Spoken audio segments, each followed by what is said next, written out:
Hey guys, so it's Mateen here from AffEngineer.com again. We've reached this stage a bit earlier than I thought. I actually kind of covered a bunch of topics in the one video a couple of times. So although I was going to make a video for each one of these, I did so for the first 13 of them, but the last video pretty much covered all of these, so it would be stupid for me to make a 60-second video for each one of them. So I'm just going to close it up pretty much here. Um, just a really brief overview of what we've covered. Um, we've basically covered researching. Remember, your Teespring design is gonna the more chance of success it has. Um, if you're going to be researching your demographic first. So you want to be seeing what type of shirts are selling for that demographic you have in mind or that niche you have in mind, whatever it is, German Shepherds or nurses. Just go to eBay or Instagram and search something nurse related to see what people are telling you that they want. When they're telling you they want this, then that should give you kind of a footing to start from and spark a few more ideas. Whether you're using a similar quote but different design, the same design but different quote, it'll give you some variations you can work with, and you should go about launching 3 to 4 campaigns just based on that to see if it works, right? So that's researching for you. Again, this is the free methods that I use. T Inspector is really good if you want to search, if you want to monitor other people's Facebook pages, or you want to see what um, promotional techniques other successful Teespringers are using. Then I highly recommend T Inspector. It's something I use pretty regularly. Designing your shirt, GIMP Shop is the best free alternative, especially for this kind of stuff. I mean, it does pretty much everything that Photoshop does. It's pretty basic to use. Once you should be able to get your head around it in a weekend or two, and it's a really good thing to learn how to use something like GIMP to design, because whether it's Teespring you decide to make your fortune in, or if you're an internet entrepreneur like me, then I mean you can move on to app design, and it'll help you communicate your idea to your app developer if you can design something simple yourself. Even website design, this stuff is it's really handy to know how to design, and I've saved a lot of time and money just by learning this one program. So I highly recommend you guys to learn it. If you want more info or tutorials about it, I'm happy to make them. So just request it anyway. Designing your shirt using the TS interface. Now, using Teespring itself, I use it to um, predominantly get fonts. Um, their fonts are really good, and they range from fonts that appeal to younger people to older people, to girls, to boys, men, to women. Each one of them has a bit of a different appeal to it, so it works really well. Um, and they have all these really nice designs neatly set under each other, so I use their interface mostly just for text. Creating a fan page, pretty straightforward. Be brief and simple with it, something generic. Especially if you're just starting off, you're gonna wear yourself out by making a niche page for every design, for ones that work and don't work. I mean, my work and my ratio of campaigns that work and don't work are about 1 to about 10. And if I go about making 10 different fan pages and only one of them is successful, well, I see that as a waste of time. I can just create the one fan page that's very generic and then run it under that, and then once I feel like I'm tapping into a particular demographic, then I can make a fan page just for that demographic, and then run a few more campaigns, just relaunch a few more campaigns to that demographic running off that fan page. That's now niche specific. And then I can think about growing that fan page. But if you want to learn Teespring, just make it generic, especially at the start. Navigating around the Power Editor, that was pretty straightforward. Again, practice makes perfect. Just do that a few times and launch a few campaigns using it.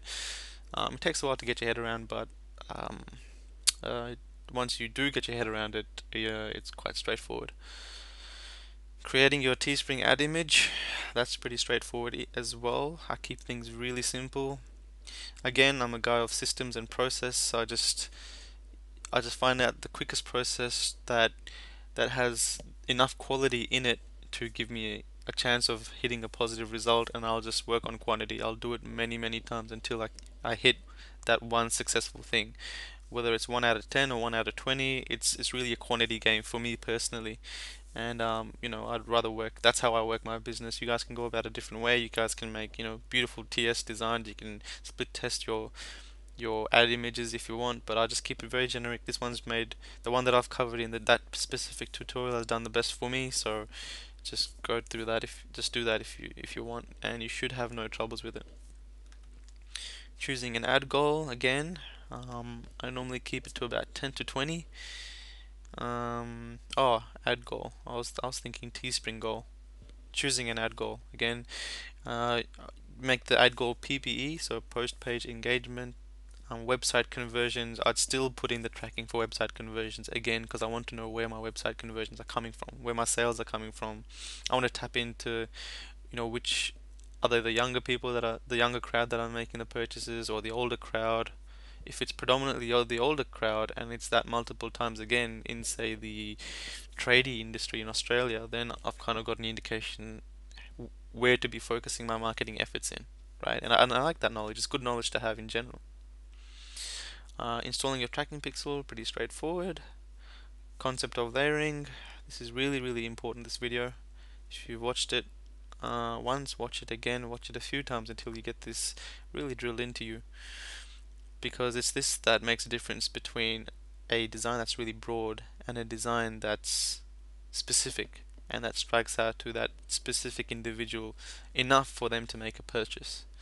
Bad targeting, something that a lot of newbies do at the start. I did it many times at the start. I launched about 20 to 30 campaigns like this, and it took me a while to actually get this drilled in. But um, uh, so this bad targeting is what you'd wanted to avoid. So have a look at that.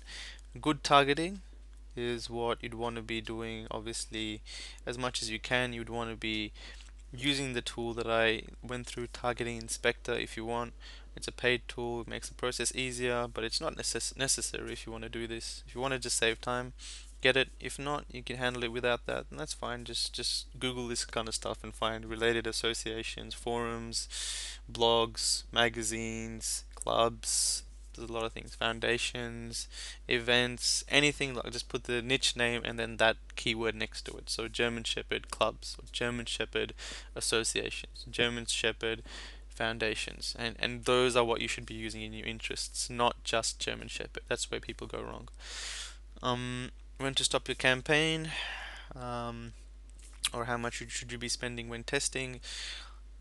I usually keep it to $10 a day. I don't know if I mentioned that in the actual video, just so I can monitor. Sometimes I get really busy and I won't go through my Facebook ads. And before I used to set it at $30 a day, and if I didn't monitor it for 2 days, then bam, I've spent $60. But now what I've done is I spend about $10 a day, and then I give it 2 to 3 days to actually figure out. So now I've got that time to really look at the campaign properly, because I launch a lot of campaigns at the same time. So sometimes I just don't have the time to go through each thing.